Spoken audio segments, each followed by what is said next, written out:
Alright, no sooner than October 1st is almost upon us, with a couple weeks to go until what people expect will be the revealed date of the ban list, or within probably 3 to 5 days of that date.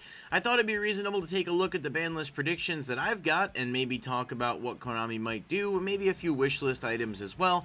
You know the usual, YuGiTubers get free content whenever ban list season comes around, and I will certainly be taking advantage of that myself.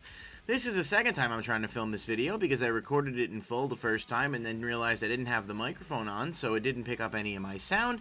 So as you can imagine, I am delighted about that. With that being said though, let's jump right into it, not waste any time. Taking a look at our ban list predictions today, the one thing I want to preface about this is that this is more of a prediction list than a wish list, but there are a few things on here that are moves I'd like to see happen. Realistically speaking, I could be completely off base with every move that they make, but that's half the fun in making the predictions.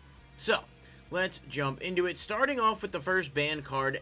This, again, if anything gets banned at all, it wouldn't shock me if they don't ban anything, but I know RedEyes Dragoon has been seeing play in a lot of decks, including some top decks like Drytron and Cyber Dragons at this point, and I think Konami might want to do something to hit the package a little bit, because historically they haven't liked when all decks are playing the same combo package. We saw it back with Link Cross, where Link Cross got hit because of the Needle Fiber Auroradon combo, and it's happened countless times in history before. I think if you're going to hit this package for any reason, RedEyes Fusion is the one to hit. We talked about this ad nauseum in a previous video. RedEyes Fusion, allowing you to use materials from the deck, basically makes it effortless for it to play, and hitting RedEyes Fusion does limit the power of Anaconda and Dragoon respectively, so if there is a move to make, this would be the one. I question whether or not they want to hit the package at all, because there is value to be had in reprinting Dragoon and Anaconda down the line, but we will see what happens. Next one, Mystic Mine. This, again, more wishful thinking than anything. It was banned in the OCG. I'm not sure if the TCG will follow suit. I don't necessarily know that the card needs to be banned, but I wouldn't shed any tears if it was. It's kind of a degenerate card that's completely unfun to play against and really limits the interaction that goes on. I think the game is really supposed to have some form of back and forth, and Mystic Mine kind of takes that out of the equation. You'll have people that will say, well, then play counters to it, and that's fine, but typically people are siding those things, not maining them, which means you're going to lose games to this just because you're not forcing yourself to play cards that would be less than optimal if Mystic Mine wasn't around as a main deck option. So Mystic Mine, I'm hopeful on this. I don't expect it for the record. I think it's probably going to avoid any type of list attention at all, but we will see what they decide to do. Maybe a limit would be fine.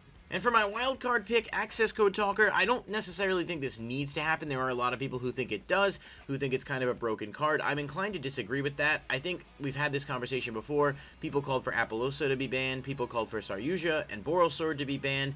This is just another really good rank 4. Access Code does have a spell speed 4 clause, so you can't respond to his effects. That's definitely problematic, but I do think overall it's mostly okay in the game.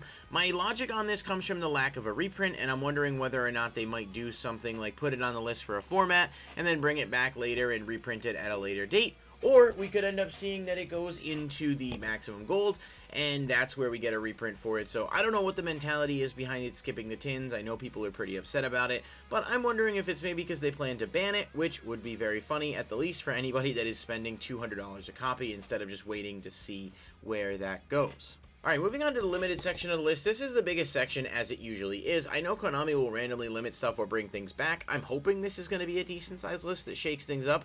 The meta is a bit stale, as you know by the fact that I'm not even playing a meta deck. I'm playing Sharks at the moment, so certainly, but I do obviously pay attention to what goes on in the meta, and I just am not super interested in any of the main options right now.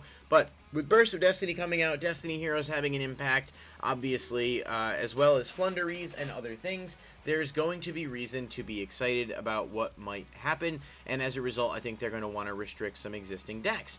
So that being said, Brigade Revolt, I think, could definitely go to 1. It seems like the most likely move to happen. This is a really good return from the different dimension style card for that deck. It allows them to recoup resources while also getting the Brigades back in the graveyard for further turn resource management. I do think this is one that a lot of people agree on, needing some attention, and it would hurt Brigade while not killing it, which is really the best way to go in terms of combating a competitive deck like that has been dominant for a while. Next up, we've got Divine Arsenal AA Zeus. This is another one that I've seen a lot of people go back and forth on. I'm inclined to say that Zeus to 1 is a pretty safe move. I don't think it's ban-worthy. I don't think they would ban it anyway with the Megatins coming out, although we have seen that happen before with reprints of things like Zodiac Trident back in the day. However, I think Zeus to 1 is fine. It limits the ability for it to interact with copies of itself. It certainly makes the deck that would be more all about making Zeus every turn have a lot more trouble doing so, and balances it out. It's still a really good power card, and certain decks would definitely benefit still from it even at 1, but it does keep it in check a bit and slows down the overall impact Zeus might have on the game. I think this is a fine move because if they limit it, it can still sell in the Mega Tins, but there are other cards in the tins that will carry it as well, so this is the safest bet. But this one's more wishful thinking than necessarily a prediction, but Blaster, Dragon Ruler of Infernos, this card has been banned for a while. We saw Tempest come back a little over a year ago, and it's done relatively nothing. I think Blaster would follow the same vein. I understand the Dragon Rulers were very, very powerful back in their heyday, and I think Redox and maybe even Tidal might still be, but there's no reason Blaster can't come back, especially to 1. I think it would boost fire decks for whatever that's worth, but I don't think it would be seeing a ton of meta representation, and I'd like to see Konami move it so that we can try to, get the ban list shorter, and also give other cards a chance to be played that have not been played in a while. Speaking of, Thunder Dragon Colossus, this is another one I think is more of a wish list than a prediction, but it definitely comes up every ban list season. I think this card at 1 is fine. At 3, I think it's really problematic, especially with its self-protection clause. I would like to see it come back to 1, especially to help Thunder Dragons get a boost, to maybe keep some other decks that will search like crazy in check. And like I said, at 1, I think it's a lot less problematic than if it has multiple copies and you can keep making it every turn. I definitely want to see it come out and see what type of impact it would have. I know people like the Eternal format. They want to see that whole thing come back. I would argue that the grass is typically greener on the other side. No pun intended there. But Colossus to 1 I think is okay. It's a relatively safe move. It would do a lot to boost Thunder Dragons while not making the deck overpowered or anything. And so I'm hopeful that they do this, but I don't know that we're going to see it yet. We might. It's possible. I definitely think a lot of people would be happy about it, but it would not also shock me if they waited.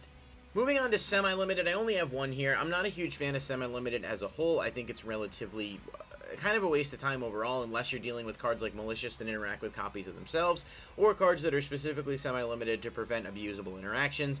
However, Konami seems to like to do that regardless by putting cards on the list that don't really need to be there. In OCG, Pot of Desires just got semi-limited for some reason, and we've seen it happen time and time again with random cards. So, Drytron Nova to 2 is my weird slap on the wrist prediction. I don't think Drytron really needs to be hit. It's a good deck, but I don't think it's, like, super problematic. If you were going to ban something, you'd hit Eva or Beatrice. I don't see either card getting banned realistically, and maybe hitting Drytron Nova to 2 at least lowers a little bit of the deck's consistency, but it won't really do much while giving Konami the ability to say, yeah, look, we hit it, we did something. Again, this one isn't a move I'm advocating for, but it would not shock me and would seem right in line with what they typically do. Not to mention, this card was not in the Megatins while some other Drytron cards were, so it would make sense if it was going to get a hit that they would not necessarily see it as a good time to reprint it right now. And finally, moving on to the Unlimited, 2 cards here, both I think a lot of people are going to be divided on, but that's okay, it's kind of the beauty of it. First up, we've got Called by the Grave. I've long held the belief that this card should be at 3. I think it's a 3 or 0 card. There's really no reason to have it limited. Yu-Gi-Oh has so many hand traps that just run rampant, and this card does act as a check and balance to that. Crossout Designator coming out obviously causes some speculation to say, well, maybe Called by the Grave is going to get banned, and I guess that is a possibility, but I would not be a fan of it. I think having 3 Called by the Grave and 3 Crossout Designator is fine, because it does keep a balance to hand traps, and ultimately you're going to have to pick and choose which cards you think are best to allow your strategies to play, but also counter whatever the meta-defining strategies are. I don't know why Called by the Grave got hit in the first place, but I would like to see it come back to 3 where it belongs. And finally, of course, the hot take opinion here, Maxi. I know a lot of people are thinking it this year. Maxi's sales for all copies have been extremely high over the past week with Crossout Designator's confirmation. I think a lot of people think now the Designator's here, there's a really good chance Maxi does come back. I'm fully on board with that take. I would love to see it come back. It's one of my favorite cards. I think it's a really great card for the game because it punishes combo decks and forces them to actually think and not just mindlessly spam the board. Plus, it can slow down games and create more of a back and forth interaction between you and your opponent. And for those who are upset about it, having Called by the Grave and Crossout Designator out will also provide this card with some additional checks and balances. Maxi is a 3 or 0 card. I definitely don't want to see it go to 1. It's possible they put it to 2 to test the waters. I'm not a fan of that necessarily, but at least it's better than putting it to 1. But I'm going to go ahead and balls to the wall, hope that they bring this back to Unlimited. Give us 3 Maxi and let us play it again. It has been banned for quite some time, and I would like to see it get another fair shake in the format. So what do you guys think? That's all of my list predictions. I probably missed some. There's probably going to be some out of left field hits that nobody asked for as well. But I'm interested to see what they do. Certainly Banlist season is exciting, and I hope for whatever reason, whatever happens, they just shake the game up a little bit and give us a little bit of change. Let me know in the comments down below what you guys thought. Please like the video if you enjoyed, and subscribe to the channel for more videos like this every Monday, Wednesday, and Friday, as well as whenever new releases happen. Thank you guys so much for watching, and I'll see you next time.